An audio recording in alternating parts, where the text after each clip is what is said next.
e eu costumo dizer que a gente precisa aprender muito com as empresas japonesas, né? Porque o Japão era para não ser quase nada, né? Ou seja, não tem recurso para nada, recurso, né, natural quase que nenhum, né?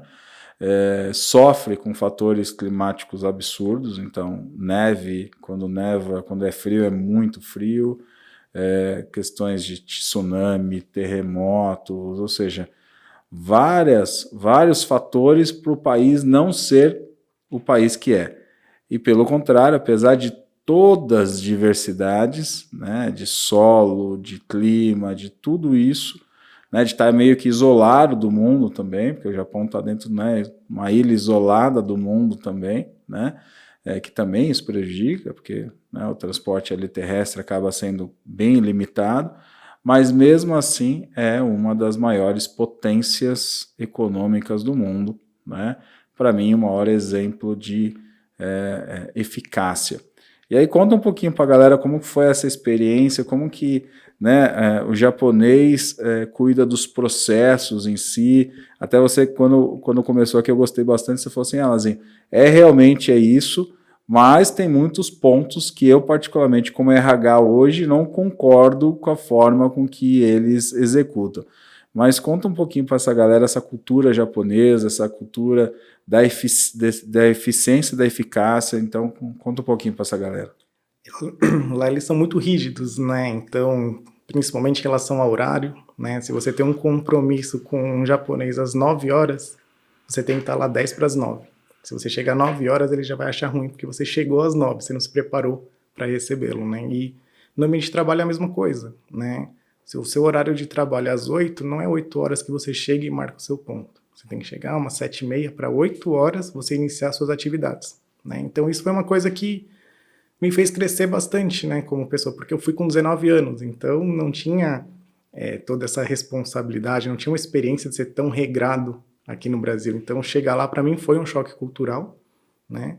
E para tudo que você vai fazer tem um manual, então eles, né, te entregam para você tem que seguir exatamente como é o manual. E isso é uma coisa que eu comentei, né, que aqui talvez fosse um pouco diferente, porque você olha um manual, você faz aquilo, mas você fala, pô, mas tem uma forma que talvez seja mais eficaz, né, comprovada, você pode comprovar. E muitas vezes para eles não, é assim, é aquela visão, né, fechada, pronto, acabou, é dessa forma que tem que seguir.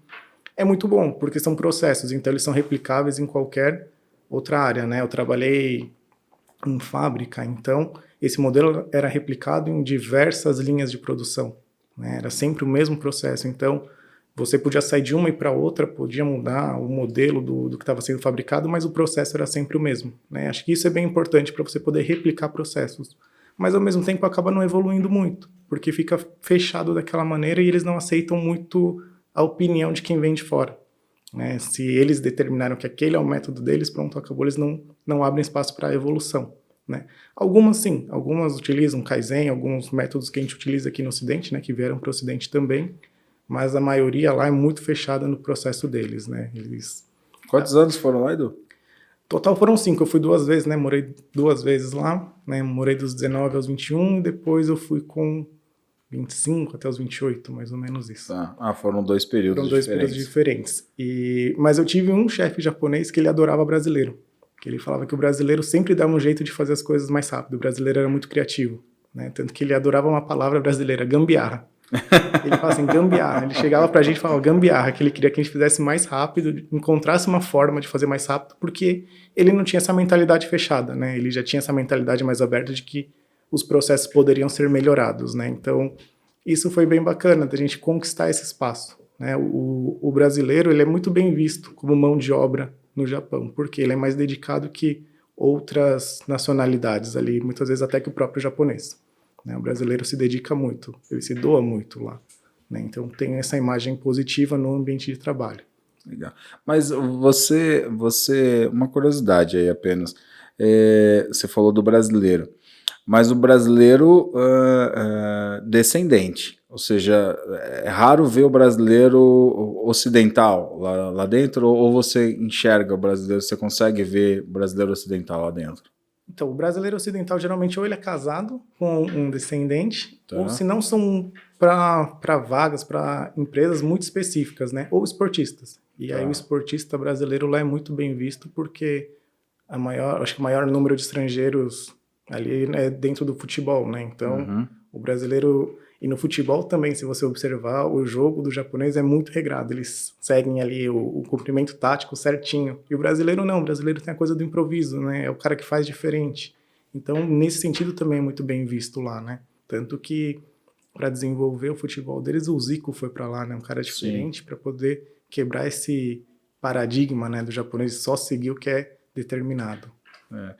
Mas é o que a gente fala, porque assim, pelo próprio biotipo do japonês, existe uma dificuldade hoje muito grande do japonês com o biotipo dele de lidar com outras nacionalidades, né? Então, é natural do japonês ele não ser um cara, né, forte, grande, Uhum.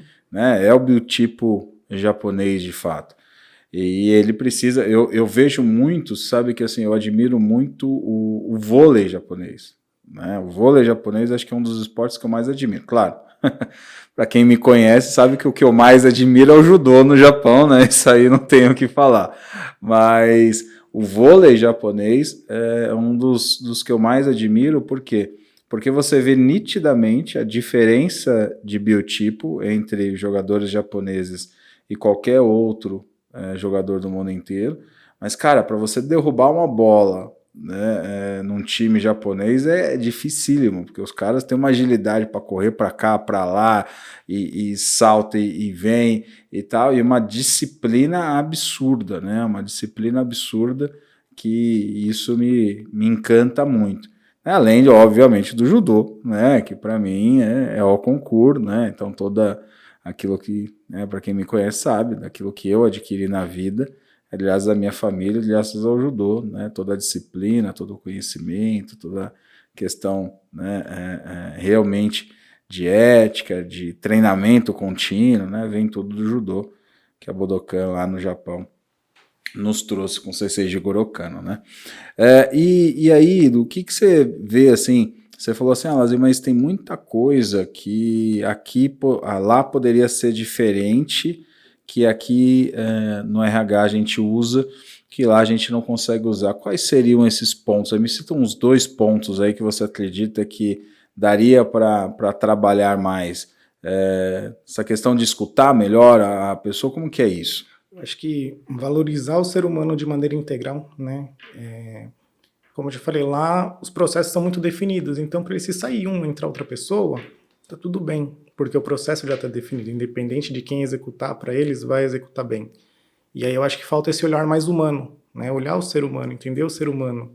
E um outro ponto que lá eles não sei hoje, mas no tempo que eu vivi lá eles não se preocupavam, é com a saúde mental, com o estresse, com o desgaste emocional. Para eles isso não existe, você está lá para trabalhar. Se você não aguenta trabalhar, pode sair, entra outra pessoa no seu lugar e o jogo segue, né? Então, acho que falta essa preocupação maior com o ser humano, né? O japonês tem a imagem, realmente ele é um pouco mais frio nesse sentido, né? Ele não tem esse calor humano, essa preocupação humana que a gente tem aqui. Então, acho que esses são 2 pontos que eu vejo que poderiam melhorar muito lá, mas aí entra toda essa questão cultural, né?